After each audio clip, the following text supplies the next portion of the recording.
কোনো চাপাতে পারবো না হুজুর, আপনি চুপচাপ থাকেন। যার মন চাবে সে ঢুকবে, আসবে, বসবে। আমার এগুলো চাপাচাপি এগুলো নাই। আমার ভিতরে জায়গা আছে, মন চাইলে ঢুকবেন, জুতা খুলে বসবেন, প্রচুর জায়গা আছে, চাপাচাপি করতে পারেন। আমার কথার মধ্যে একটুকু ব্রেক নেই। এই যে এইটুকু কথা বলছেন, আমার বিরাট ক্ষতি হয়েছে এইটাতে। بل نقذف بالحق على الباطل فيدمغه فإذا هو زاهق ولكم الويل مما تصفون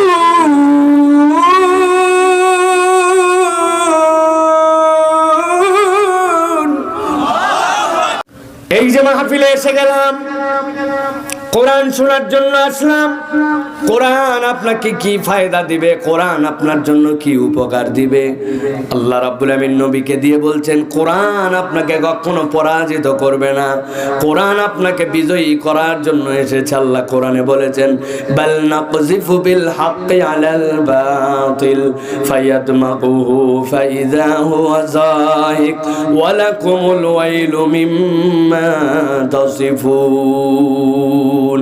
আমার আল্লাহ রাব্বুল বলছেন এই কোরআন, এই হক, এই ইসলাম, এইটা কি করবে জানো নাকি? বাল নাকযিফু বিল হাক্কি আলাল বাতিল, এইটা হক হিসাবে এসে বাতিলের উপরে আঘাত করবে। কোন জায়গায় আঘাত করবে? আল্লাহ রাব্বুল আমিন বলছেন ফায়াদমাগুহু, এইটা ব্রেনের উপরে আঘাত করবে, মাথায় বাড়ি মারবে কিন্তু ব্রেন পর্যন্ত পৌঁছায় যাবে। আল্লাহ বলছেন এমন ভাবে বাতিলের বিপক্ষে ইসলাম আঘাত করবে, ফাইযা হুয়া যাহিক, এমন অবস্থা হবে যে আল্লাহ রাব্বুল আলামিন কোরআনের আলোতে, হকের আলোতে বাতিলকে নিশ্চিহ্ন করে দিবে। আপনাদের এলাকায় মাঝে মাঝে গন্ডগোল লাগে, ছেলে পেলে লাগে না ভাই? দুই ছেলে গন্ডগোল লাগাইছে, লাগানোর পরে এ মাথা ও মাথা মারামারি করতে করতে লাঠি দিয়ে একটা বাড়ি দিছে একজনের হাতের উপরে, হাত গেছে ভাঙ্গে, নিয়ে গেছে হাসপাতালে সিলেটে। যাওয়ার পরে সাথে সাথে তার হাত প্লাস্টার করে গলায় ঝুলাই দিছে। দেওয়ার পরে ব্যথার ব্যথা, ডাক্তার বলছে আজকে রাত্রে হাসপাতালে থেকে যান, আগামীকালকে আরেকটা এক্সরে হবে, এক্সরে করার পরে যদি ঝামেলা না থাকে বাড়িতে চলে যাবেন, কিন্তু একটা দিন অন্তত হাসপাতালে থাকতে হবে। ওই ছেলের হাতের ব্যথার ঠেলায় অস্থির, কিন্তু প্লাস্টার দেওয়া, রাত্রেবেলা ব্যথা বেশি হয়েছে জন্য একটা ইনজেকশন দিছে ব্যথার। কিছুক্ষণ পরে যেই না ব্যথা কমছে, হাসপাতালের বেডের মধ্যে শুয়ে শুয়ে ওই ছেলে ভাবতেছে একবার খালি আমার হাতটা ভালো আর একবার খালি গ্রামে ফেরত যায়। যেই বেটায় আমার এক হাত ভাঙছে, আল্লাহ বাঁচালে আমি বাপের বেটা হলে ওর দুই হাত ভাঙবো। আছে না? আরেকজনের পা ভাঙছে, সিলেট মেডিকেল জব দিয়ে দিছে, চলে যাও ঢাকায়। যাওয়ার পরে ঢাকাতে যায়, পঙ্গু হাসপাতালে ভর্তি হয়েছে। বলছে নর্মালে আপনার এই কাম নাই, প্লাস্টার করার পরে 5 ইঞ্চি 2টা ইট গস কাপড়ের মধ্যে মুড়ায় পায়ের মধ্যে টানা দিছে। দেখছেন আপনারা? ওই যে টানা দেওয়া, বলছে অন্তত পক্ষে 1 মাস এরকম করে রাখা লাগবে। ব্যথায় রাত্রে চিল্লাই, নার্স এসে একটা ইঞ্জেকশন দিছে। দেওয়ার পরে ব্যথা যখন কমছে, ওই হাসপাতালের বেডে শুয়ে শুয়ে চিন্তা করতেছে একবার খালি এলাকায় যাই, আল্লাহ যদি আমারে ভালো করে, আমি যদি সিলেট আর মৌলভীবাজার এলাকার বাপের বেটা হই, তাহলে যেই বেটা আমার পা ভাঙছে ওর 1 পা, ওর বাপের 1 পা, ভাইয়ের 1 পা, 3 পা না ভাঙলে আমি মরদি না। আছে না? কিন্তু বুঝে থাকলে বলেন, মারামারি 2 জন বাঁধাইছে, বাঁধানোর পরে একজন মাথার মধ্যে বাড়ি মারছে, বাড়ি মারার পরে ওই লোকটার জ্ঞান চলে গেছে, কমায় চলে গেছে, অজ্ঞান হয়ে গেছে। এরপরে হাতও একটা ভাঙছিল, পাও একটা ভাঙছিল। এখন যেই লোকটার জ্ঞান নাই, ওই লোক কার পা ভাঙবে আর কার হাত ভাঙবে এই চিন্তা করার কি তার সুযোগ আছে? আমার আল্লাহ রাব্বুল আমিন বলছেন বাল নাকযিফু বিল হাক্কি আলাল বাতিল ফায়াদমাগু ফাইযা হুয়া যাহিক ওয়া লাকুমুল ওয়াইলু মিম্মা তাসিফুন।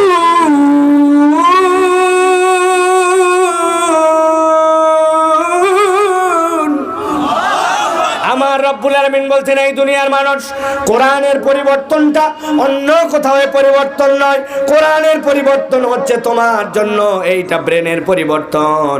একবার যদি তোমার ব্রেনের মধ্যেই পরিবর্তনটা হয়, তোমার আদর্শের মধ্যে পরিবর্তন হয়, তাহলে আর সিসি ক্যামেরা লাগবে না। আল্লাহর ওই বান্দা আল্লাহকে ভয় করে সমাজের বাতিলগুলা তখন দূর হয়ে যাবে। ঠিক কি না? কোনো চাপাতে পারবো না হুজুর, আপনি চুপচাপ থাকেন। যার মন চাবে সে ঢুকবে, আসবে, বসবে। আমার এগুলো চাপাচাপি এগুলো নাই। আমার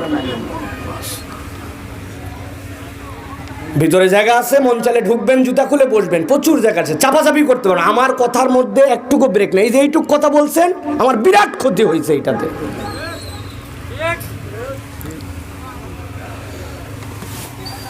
আস্তাগফিরুল্লাহ।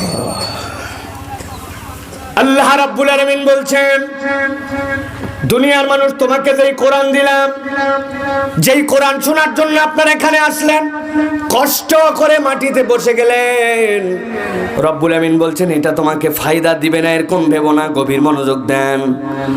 আল্লাহ রাব্বুল আমিন বলছেন নবী জানান, ইয়া আইয়ুহান নাস ক্বাদ জাআতকুম মাউইযাতুম মির রাব্বিকুম ওয়া শিফাউল লিমা ফিস সুদুরি ওয়া হুদাও ওয়া রাহমাতুল লিল মুমিনিন। আল্লাহ রাব্বুল আমিন বলছেন এই কোরআন হচ্ছে তোমাদের জন্য মাউইজা। আমি বলবো যে এটা মুখ দিয়ে উচ্চারণ করে বলতে, সেটা জোরে বলবেন। আগেই বলছে এটা ক্লাস করাচ্ছে আপনাদের কাছে। কোরআন হচ্ছে আপনার আমার জন্য মাউইজা। বলেন কি? কারা কারা বলে নাই খেয়াল করবেন, ডানে মামে বলেন এটা কি? মাউইজা। আইন দিয়ে উচ্চারণ বলেন মাউইজা। মাউইজা মানে কি? মাউইজা মানে আপনার জন্য ওয়াজ, আপনার জন্য নির্দেশনা, আপনার জন্য এই কোরআন প্রেসক্রিপশন। ডাক্তার দেখাতে গেছেন আপনি, ডাক্তার আপনাকে দেখার পরে জিজ্ঞাসা করছেন নাম কি, বয়স কত, আপনার ওজন কত, আপনার প্রেসার মেপে দেওয়ার পরে যখন প্রেসক্রিপশন করে দিছে, প্রেসক্রিপশনে ঔষধের নাম লিখেছে, ঔষধের পাওয়ার লিখে দিয়েছে, ঔষধটা দিনে কয়বার খাবেন লিখে দিয়েছে, আর এই কোর্সটা কতদিন চলবে এটা লিখে দিয়েছে। প্রেসক্রিপশনে মৌলিকভাবে 4টা নির্দেশনা দেওয়া থাকে। আমার আল্লাহ বলছেন এই দুনিয়ার মানুষ এই কোরআন তোমাকে যেমন তেমন কাজের জন্য দেওয়া হয় নাই। তুমি কোন দিকে চলবে, কোন দিকে চলবে না, কোনটা করা তোমার জন্য উত্তম, আর কোন দিকে গেলে তোমার বিপদ, আল্লাহ রাব্বুল আমিন সবগুলা ঢুকাইছেন। আল্লাহ বলছেন এইটা কেবল মুসলমানের জন্য নয়, জগতের সকল মানুষের জন্য কোরআন হচ্ছে কল্যাণকর কিতাব। ঠিক কি না?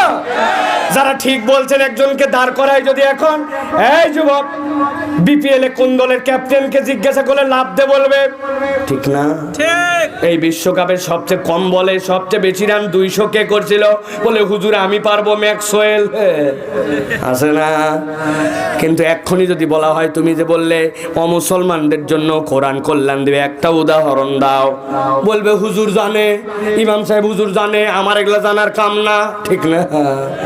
তুমি দুনিয়ার সব জেনে ফেলছো, বিরাট বিরাট খবর নিয়ে ঘুরে বেড়াও, বিরাট বিরাট দাপট, হাতে এক অ্যান্ড্রয়েড মোবাইল, গায়ের মধ্যে এক জ্যাকেট, পায়ের মধ্যে কেটস, পরনে জিন্স, মনে করছে আর দুনিয়ায় নাই, আসমানে উঠতেছে, বাপ টাকা পাঠাচ্ছে আমেরিকার থেকে, দুবাই থেকে, ইংল্যান্ড থেকে, উনি চিন্তা করছে আমি উড়াবো না তো উড়াবে কে? আছে না? ভালো করে বোঝেন, একটা হিন্দুর ছেলে এলাকায় ইয়াবা খায়, এই এলাকার মধ্যে গাঁজা খায়, ওই হিন্দুর ছেলেও যদি গাঁজা খায় তাহলে হিন্দুর বাপ মা যদি আদর্শ ফ্যামিলি হয়, চিন্তার বিষয় কিনা? কথা বলেন, চিন্তার বিষয় কিনা? ওই হিন্দু ফ্যামিলির জন্য চিন্তার বিষয়। আল্লাহ বলছেন আমি মদ মাদকতাকে হারাম করলাম কেবল যদি ধর্মীয় কোনো কারণে কারো যদি ব্যবহার করতে হয় অথবা ডাক্তারি কোনো বিষয়ের সাথে জড়িত হয় তাহলে কেবল ব্যবহার, নচেত এটা সমাজ থেকে উঠে যাবে। এখন সমাজ থেকে যদি মদ আর মাদকতা উঠে যায় তাহলে ওই সমাজে মুসলমানও যেরকম উপকৃত হবে, হিন্দুর ছেলেটা উপকৃত হবে। ঠিক না? আমার আল্লাহ এই জন্য বলছেন ইয়া আইয়ুহান নাস, ও দুনিয়ার মানুষেরা, কদ জাআতকুম মাউইযাতুম মির রাব্বিকুম ওয়া শিফাউল লিমা ফিস সুদুরি ওয়া হুদাও ওয়া রাহমাতুল লিল মুমিনিন।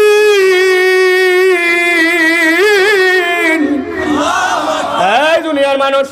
আমি আল্লাহ এই কোরআনকে তোমাদের জন্য মাউইজা করলাম, আমি আল্লাহ এই কোরআনকে তোমাদের জন্য শিফাউল লিমা ফিস সুদূর বানালাম। দুনিয়ায় তোমার অন্তর ঠিক না হলে কোনো কিছুই ঠিক নাই, ঠিক কি না?